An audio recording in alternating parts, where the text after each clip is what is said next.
ایک یہ کہتے ہیں کہ وہ یوم عاشورہ میں کوئی دعا ہے، کہتے ہیں کہ زندگی کا بیمہ ہو جاتا ہے، جو اس کو پڑھ لے گا 1 سال تک اس کو موت نہیں آئے گی. تو یہ کیا ہے؟ ہو سکتا ہے کہ یہ کسی بزرگ کی طرف منسوب اس طرح کا کوئی بات ہو اور کسی نے اچھی نیت کے ساتھ اس کو لوگوں کے اندر عام کیا ہو، لیکن ہمارا مشورہ یہ ہے کہ اس قسم کی چیزوں کو لوگوں میں عام نہ کیا جائے، کیونکہ یہ ظاہری طور پر جو ہے یہ مضامین قرآن و حدیث کی تعلیمات سے مطلب متصادم سے نظر آتے ہیں.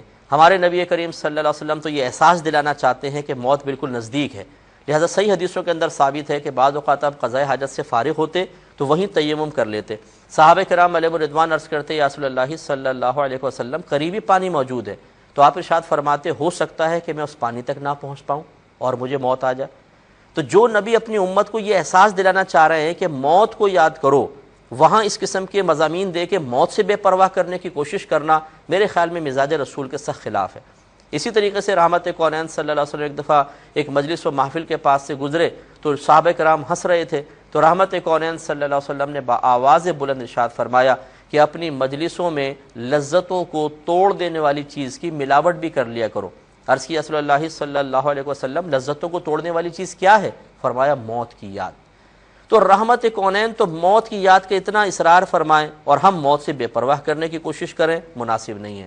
ایسی میری والدہ سیدہ عائشہ صدیقہ رضی اللہ تعالی عنہا نے سرکار کی بارگاہ میں عرض کی رسول اللہ صلی اللہ علیہ وسلم کیا کوئی ایسا شخص بھی ہے جو کفار سے لڑے بغیر بھی مقام شہادت حاصل کر لے؟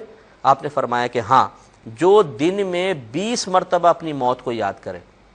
تو برا مانے بغیر، کیونکہ بعض لوگ فوراً ناراض ہو جاتے ہیں، برا مان جاتے ہیں. وہ چاہتے یہ ہے کہ بڑے سے بڑے عالم ہوں، کوئی مفتی میں تو خیر بڑا نہیں ہوں، میں تو چھوٹا سا طالب علم ہوں، جو ہم کہہ رہے ہیں وہ بات مانی جائے اور سر تسلیم خم کر لی جائے، اپنی سوچ نہ بیان کی جائے. اگر آپ کریں گے تو ہم ناراض ہو جائیں گے. تو میرے پیارے بھائی، ہماری کہی ہوئی بات پہ بھی غور کر لیجئے گا. اگر ہم غلطی پہ نظر آئیں آپ کو، ہماری اصلاح کر دیں، چلیں ہم آپ کو اجازت دے دیتے ہیں. لیکن اگر کوئی بات سمجھ میں آئے ہماری، تو اس قسم کی چیزوں کو عام کر کے لوگوں کو غفلت میں مبتلا کرنا، کیا فائدہ زندگی کا بیمہ کروانے کا؟ مجھے یہ بتائیے. اگر 1 سال تک یہ دعا پڑھ کے موت نہیں آئے، بالفرض نہیں آئے، اس کا فائدہ کیا ہے؟ اس میں کون سا ثواب کا پہلو ہے؟ اس میں کون سے بلندی درجات کا پہلو ہے؟ نقصان کا پہلو میں نے بتا دیا. لوگ تو ویسے اپنی موت سے غافل ہیں، طول عمل کا پہلے شکار ہے، لمبی لمبی امیدیں باندھی ہوئی ہیں. اس میں آپ یہ اور دعا پکڑا دیں ہاتھ میں کہ لیجیے پڑھ لیجیے، سال بھر تک مرو گے نہیں.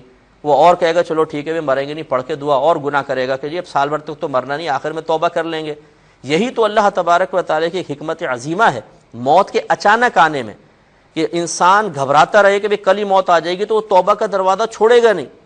ایک پرانے زمانے میں، پہلے زمانوں میں ایک شخص تھا، وہ ایک نبی کے پاس آیا اور اس نے عرض کی کہ حضور، بلکہ معذرت چاہتا ہوں، یہ واقعہ لکھا ہے کہ شیطان، اس نے خواہش کا اظہار کیا اللہ تعالیٰ کی بارگاہ میں، ایک بزرگ تھے، کہ مجھے شیطان نظر آ جائے. اللہ تعالیٰ کی طرف سے الہام ہوا کہ ایسی خواہش نہ کرو، لیکن اس نے کہا کہ اللہ تعالیٰ بس دعا مانگتا رہا. اللہ تعالیٰ نے شیطان کو ظاہر کر دیا. جب سامنے شیطان آیا تو اس نے ڈنڈا اٹھایا کہ میں تجھے ابھی مارتا ہوں. شیطان نے کہا کہ اگر تیری زندگی 20 سال کی نہ ہوتی نا، میں تیری گردن مروڑ دیتا، اور بھاگ گیا. اب اس کو ایک دم احساس ہوا یار 20 سال تک زندگی ہے میری، یہ نہیں سوچا کہ یہ شیطان ہے، اور اس نے پھر وہ طریقت کا راستہ چھوڑا، گناہوں کے راستے میں لگ گیا، اور کچھ عرصے بعد اس کو موت آ گئی. تو اکابرین نے لکھا کہ اس نے چونکہ ایک لمبی اس کو موت کا وقت دیر سے ہوتا ہوا محسوس ہوا، تو اس کی یہ حالت ہوگی کہ غفلت میں مبتلا ہوا. تو اب لوگوں کو غافل کرنا بہتر ہے یا لوگوں کو اس طرف لانا بہتر ہے؟ اس کا فیصلہ میں آپ پہ چھوڑتا ہوں، خود دیکھ لیجیے.